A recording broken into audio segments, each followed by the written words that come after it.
If you have been struggling with motivation or you want to learn how to motivate others, then this video is made perfectly for you.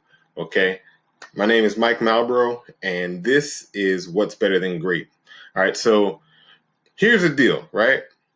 Motivation is really not as challenging or as difficult as you may think that it is. And here's why, right? Our brain controls our motivation in very simple processes. What it does is it says, let's go after one of two things. We want pleasure, right? Or to get away from pain. And that's really the only thing that motivates anybody at any period of time, right? So for me, how I learned this, I actually took a psychology class and it didn't really teach you all of that, but I actually learned this through simplifying what I learned there and through my own life experience. What I noticed is I had a problem with procrastination, right? I had a problem with obviously motivation as well. And so for me, what I ended up doing is just being like, man, I want to do certain things. For me at the time, it would be like a business or even yard work, right? I had especially yard work, right? I hated yard work. Uh, but I would be like, hey, you know what? I'll do it later. I'll get to it later. And the problem was not the later, right? The problem with procrastination is that we think that it is us not being responsible, or we think that there's this other thing, right? But really, it's motivation. You either have something where you want to gain pleasure, or you're avoiding pain, and sometimes it's both, right? So here's the thing, right? In order for me to stop procrastinating and to be motivated and to always be motivated. Now, here's the trick, right? Once I learned this trick, I call it a trick, but it's really a skill. Once I learned this skill, I was able to motivate myself constantly, and then immediately people were like, "Wow, you're such a inspirational person. You're so motivating." I'm like, I'm just doing what I do, right? So what I had to learn is this: the reason why certain things are not as motivating as others is, like I said, pleasure or pain, right? But you are actually the reason why you're actually the thing that causes the definition of pleasure or pain, right? Now think about it like this, right? If you um, if you work out, right? If you are a business owner, if you are in relationships, you have had moments where you are in pain, right? And that pain is either physical or mental in the form of like stress or anger or what have you, right? But you're okay with it because of for whatever reason, this thing also provides you with something that's valuable. So if you're uh, working out, getting in shape, looking good, feeling strong, whatever it is that your goal is, that's the pleasure that you're moving towards that makes it so that the pain is worth it, right? And here's the other thing, right, that I found out after starting to go down this process is that there's also pain by not doing it at all, right? So the other option is that you accept the pain of not being strong, of not being in shape, of being physically ill because you don't take care of your body, right? In a business, there's pleasure to get money, but there's also pain because when you're not in control of your business, you are either working a job that you don't like, or you might like your job, but just that there's a limit to how high you can go based on what somebody else tells you that you can do, right? And so the limitation is something that they don't want. They want to have that freedom of saying, I control my outcome. Someone who is in a relationship, right? You love this person, you might have children, you might just be dating, it doesn't really matter. The point is, something about being with this person, right, is so valuable that when they get on your nerves, you're like, you know what? I want to shake my. I actually do this to my wife. I shake my fist at her, but I just, you're like, I want to shake my fist at this person and just be like, oh, you just get on my nerves so bad, but I love them, right? And so what is the pain that we're avoiding? Well, we're avoiding the pain of not having them as one side of it, right? But even if we don't have them, there is pain, right? I always say accept the negative that you're facing so that you can create the negative and positive for the other thing that you may have. And you really got to weigh your options. But if you're single, basically you're just going to have to start over, right? Basically, you're just gonna get back to being single. That by itself is a rough situation to go back into, and then you have to start over. You find somebody you're interested in, you date, you do all the stuff, and then you're back at where you were before. They're getting on your nerves, and you're like, was it worth it? So here's the thing, right? You are the key, right? And I say all this to say all of that motivation comes from you, right? You seeing yourself as someone who wants something and being willing to go through the pain that it would take to get it, right? Now, the only reason why we would do that is because we have purpose. We have a purpose. We are aligned with that purpose, right? And we don't want anything to distract us from, right? So the reason why you will be motivated is when your purpose is strong enough to keep you moving forward. And right, and this is important because what most people do is they stop at having a purpose and saying, okay, my goal is to, for example, I wanted abs before I started working out. I actually have abs now, but I only have a 4-pack. I need 6. Actually, I need to see if I got 8 because I'm going for it all. But point is, you're going after what you want, right? But at some point when it gets really hard, you're going to be like, man, you know what? I'm not really comfortable. I kind of want to quit. And that's when you need to be able to say, you know what, I'm not just running from the pain of going forward. I'm not running, excuse me, toward this thing and then it's just painful. There's pain I'm running away from, right? There's this thing back here, like for me, for example, before I started to work out and lose weight, I had cholesterol issues, right? And so what I had to do was literally say, hey, you know what? I want to be here for my children.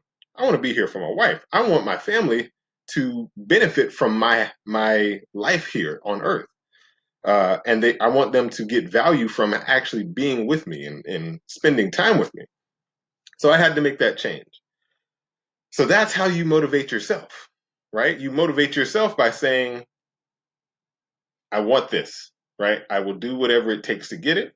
And if I quit, right? If I try to turn around, there is this uh essentially this monster on my back, right? You've got your back against the wall. No matter how far forward you move, your back is still against the wall, right? So that will keep you motivated because you know there is no going back, right? You have to be 100% committed, right? And then, and only then, will you be able to motivate others truly. And the reason why is because then you are a leader, a true leader, not like a leader that, for example, like your manager who just got hired to be the manager, and you listen to him because that's his position. I'm talking about a leader who is selected by the people who follow, right? So if you want to motivate others, you have to lead yourself with 100% integrity, right? With 100% determination, focus, and downright just being stubborn, right? Persistence is stubbornness. So you being that makes people want to follow you. It makes people motivated by you. You will be the person who people will come to and say, "Man, you know what? I really kind of I need some help with this, or I really kind of think that you're helping me to see my potential, right?" So that's how you motivate others, right? And it doesn't take speech, even though sometimes you can, right? But you motivate with your actions.